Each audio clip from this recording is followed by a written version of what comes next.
Wherever there are shadows, there are people ready to kick at the darkness until it bleeds daylight. This is Bleeding Daylight with your host, Rodney Olson. Welcome to Bleeding Daylight. Connect with us on Facebook, Instagram and Twitter so that we can continue the conversation. Thank you for your reviews on your favourite podcast apps.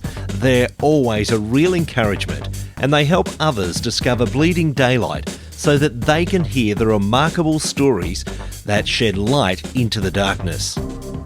When I think of today's guest, I think of the word courage. Get ready to be encouraged by a remarkable lady.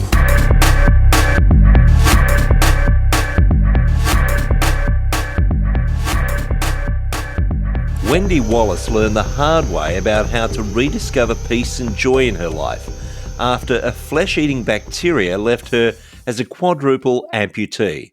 Learning to rebuild her life has taken a lot of prayer and spiritual growth. Considering what she's faced, Wendy has an incredibly positive outlook on life. She's using that outlook to help others around the world to face their own challenges.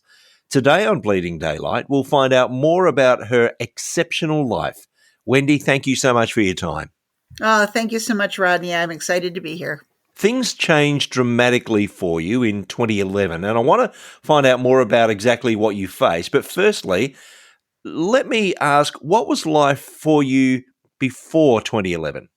Well, it was busy. I was raising 3 teenagers, and they all had different things going on. So between running them around where they needed to go and taking care of our household and my husband, and I was running a business, and I don't like having the downtime. So it was great. I loved being busy.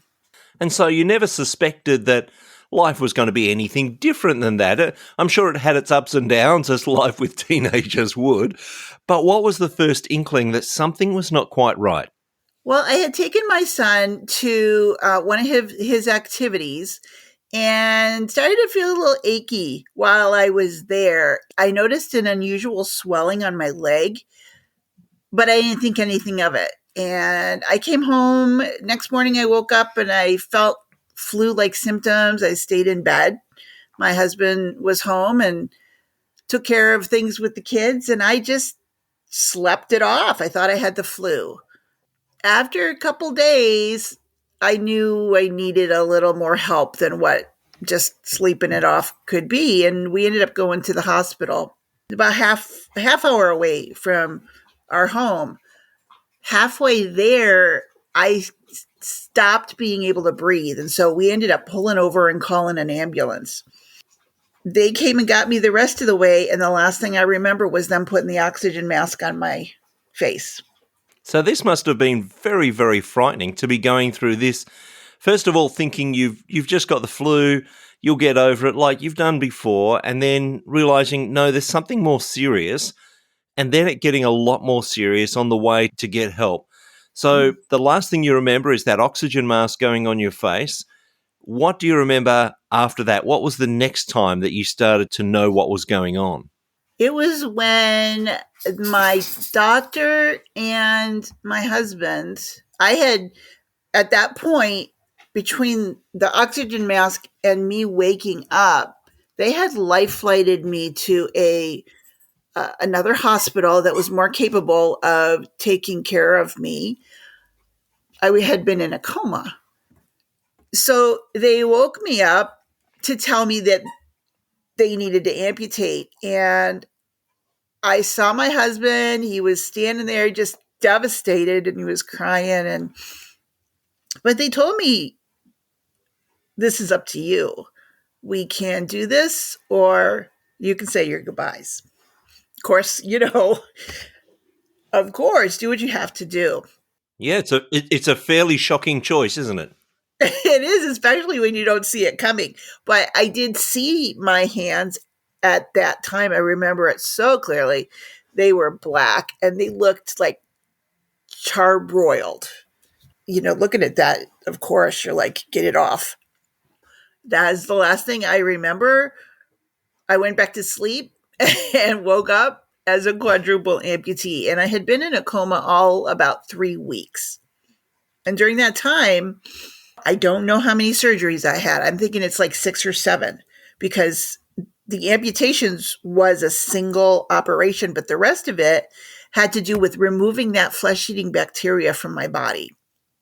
They did it bits at a time, but the fever persisted, the bacteria was growing, and the reason for the amputations was that my system was shutting down. And, when your system shuts down, the blood flow to your extremities stops and just really focuses on the important parts. You haven't really been conscious of what's been going on over the 3 weeks, and you're going in and out of consciousness as they are operating. All this time, your husband is obviously the one who is talking to the doctors, finding out what's going on. And I'm sure he's related back to you exactly what happened. What was life like for him in this time? What were the doctors telling him? It was devastating for him and my kids, and my husband never left my side. Family members took care of the kids. They were in school. The oldest one was trying to graduate. They told him and my kids, she's not going to make it. I really had no chance of survival. And I love this part because my husband just looked him dead in the eye and he said, "You know what? I don't believe you. You don't know my God and what he's capable of."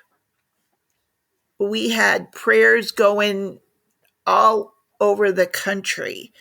Our family was spreading the word. People in my business had gotten notice, and just everybody across the country was praying. The amputations was what was necessary to save my life. I like to say God saved my life, but I had to lose my hands and feet to make that happen. This choice that the doctor gave you of lose your hands and feet or say goodbye to everyone, even at that point, he's saying that this is your opportunity, that if we remove your hands and feet, then you're going to live. But realistically, did he believe that that was going to be the cure, or was he just hoping that this could stop it and this could be the cure?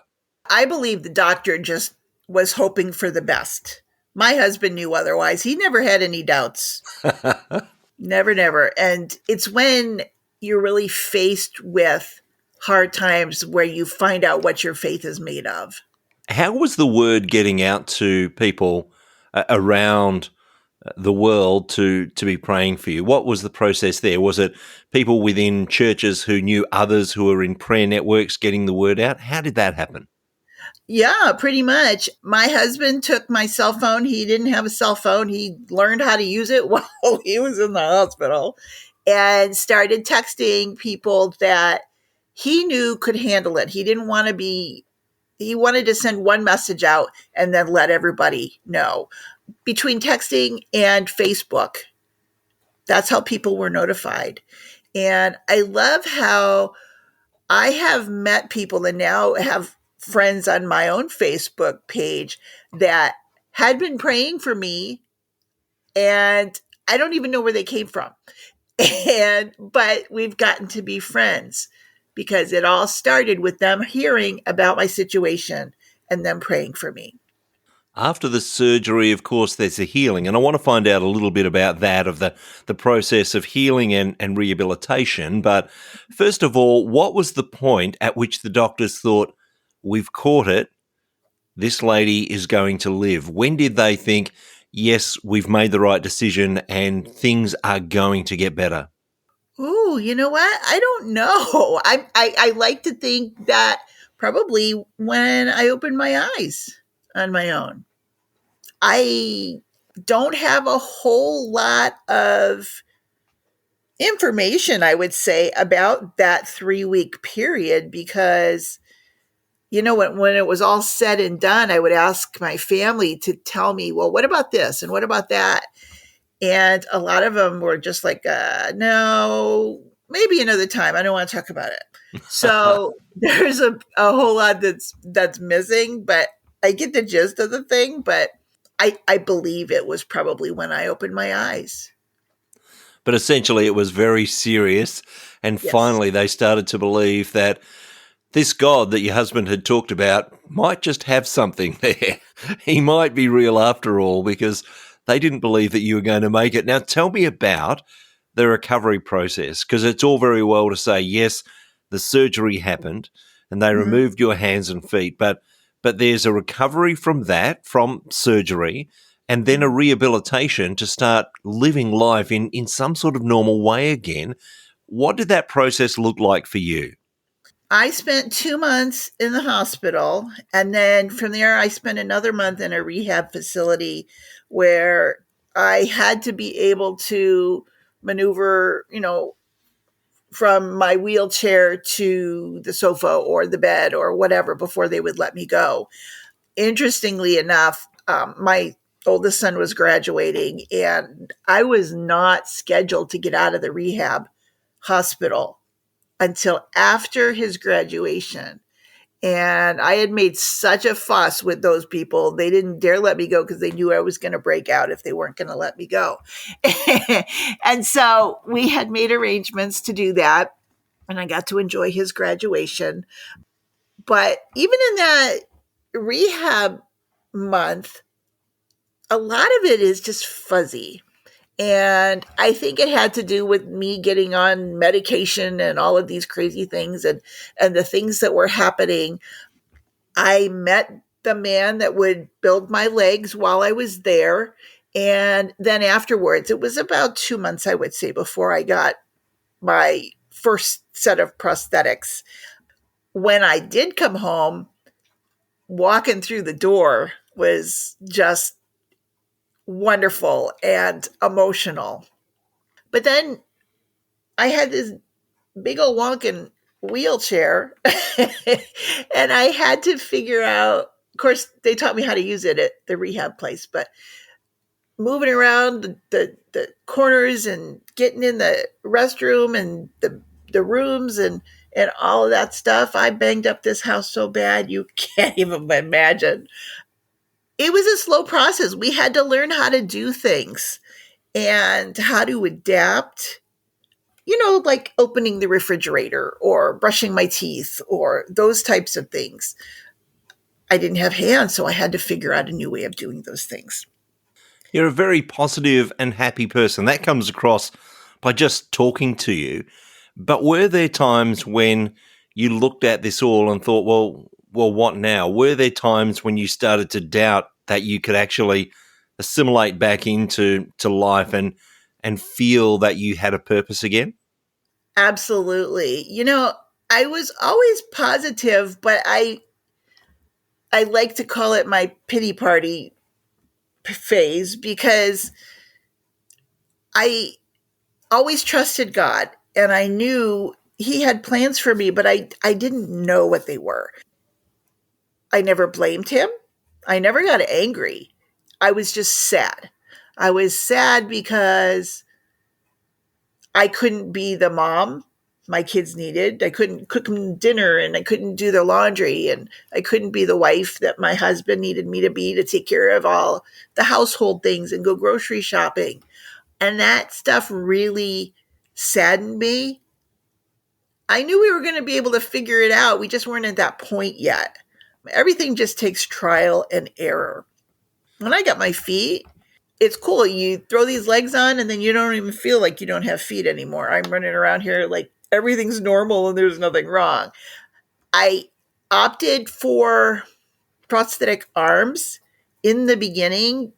I had these things called myoelectric arms and they moved based on the impulses of your muscles. But they were heavy and they were clunky and they didn't really do anything but open and close. They didn't really serve any purpose. So I tried hooks too, and those just made me cry. So I decided, you know what? I'm not going to use these prosthetics on my arms. I created this wrist strap that I put on my wrist, and I stuck a stylus in there, and I use it kind of like a finger. It allows me to write and read books and change the channel on the clicker and use the telephone and all of these things. So as the process of figuring these types of things out, I got better and better at that healing. You mentioned that you always had this faith in God and this positivity, but I imagine that going through something like this would be something that would either drive you away from faith or would draw you closer. And for you, it was a growth in your spiritual walk. Tell me how that happened for you. Well, first, my first question was, what did I do to deserve this? But digging into the Bible and our church and the discussions that we would have, I came to realize that it's not always about something that I have done, but maybe something that needs to happen as a result. I started studying the Bible more and just growing my faith. I learned that gratitude is a huge part of that.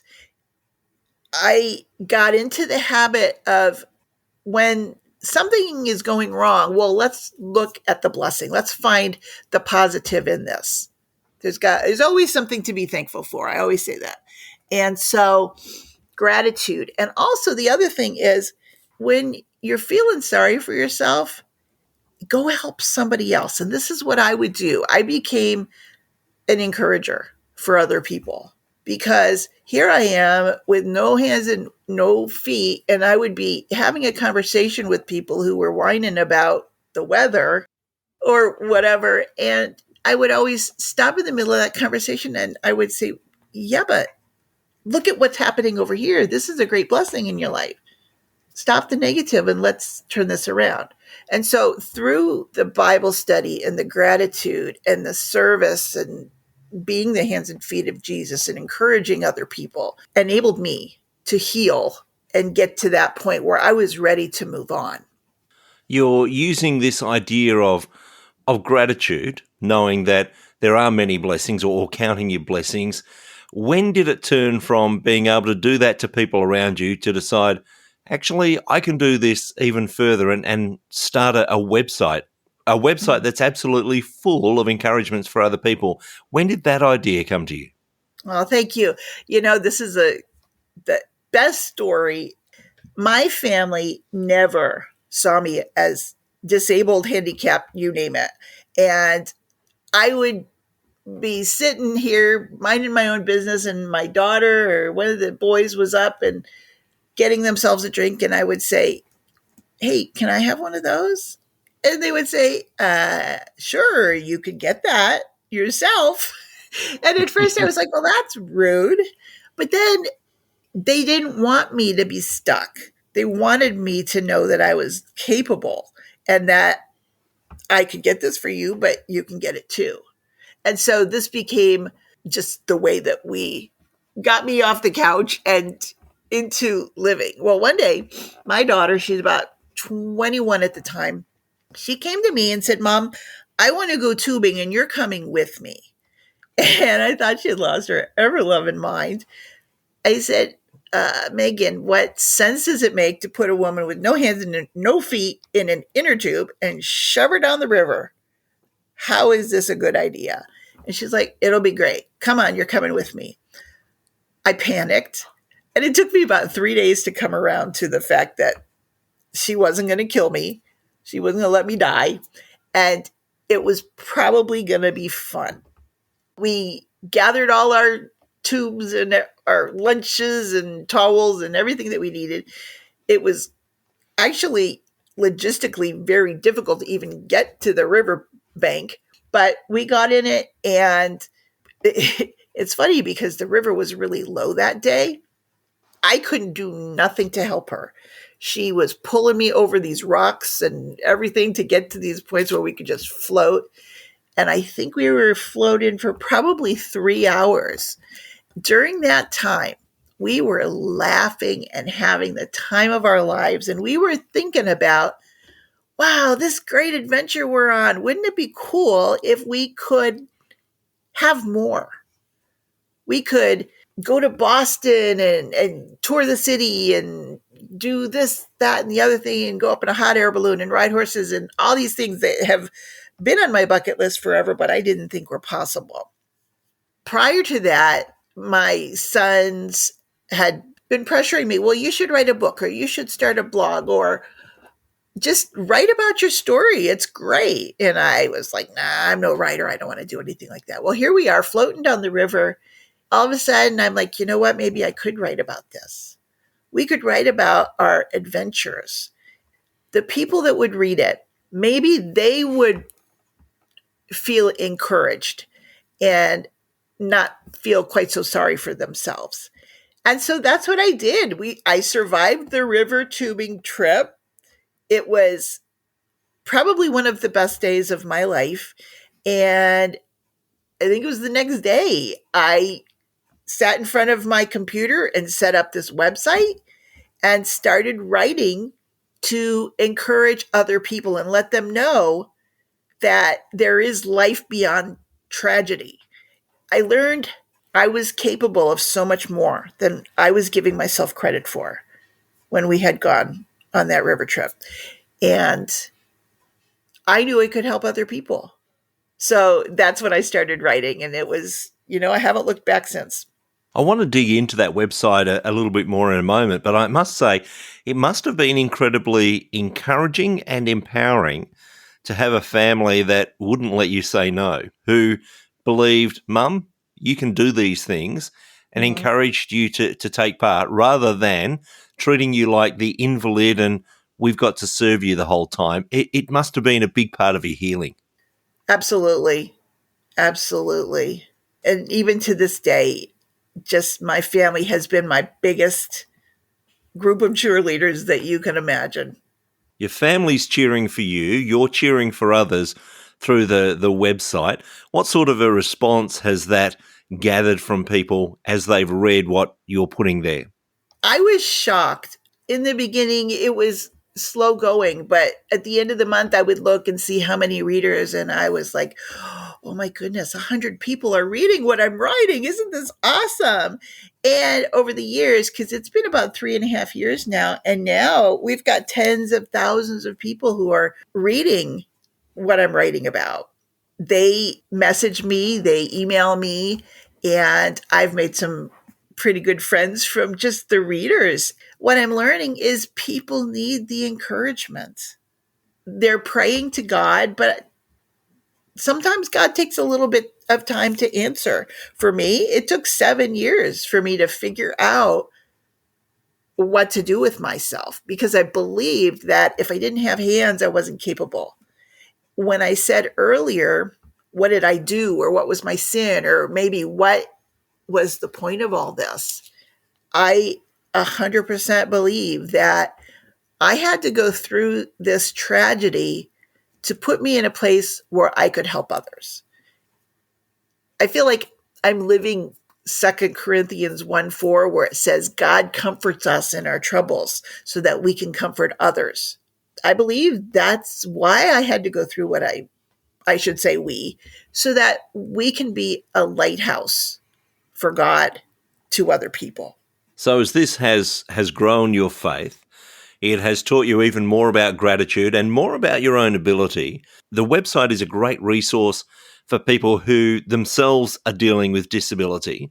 It's a great resource for people who are dealing with obstacles in life in any form. But also recently you've been writing about how do we actually treat people with a disability? And this must be something that you encounter every day, of people who see that you have an obvious disability, but they don't quite know how to treat you or interact with you. Tell me a little of that world. Often when I'm maybe out at the grocery store or wherever, people will approach me and ask me questions. And I welcome that. I am happy. I have little butterflies. I call them my butterfly tattoos on my legs. I had them put into my legs when I had them made. And people will approach me and say, oh, I love your butterfly tattoos, or God bless you, or wow, look how strong you are. You're an inspiration. And, that's all well and good. And the kids, though, the kids have questions. And oftentimes they feel like the parents won't they hold them back from asking, wow, look at her, she's got bionic legs, or she has no hands. And I encourage the parents to just let them ask me. I have a friend who's the director of a local daycare, and they were having a discussion about people in wheelchairs and disabilities. She called me up and said, will you come and talk to these kids? They've got questions. And this was a couple of years ago when I first went over there. And I just sat down with the kids and we had snack time and they asked me whatever weird questions they had.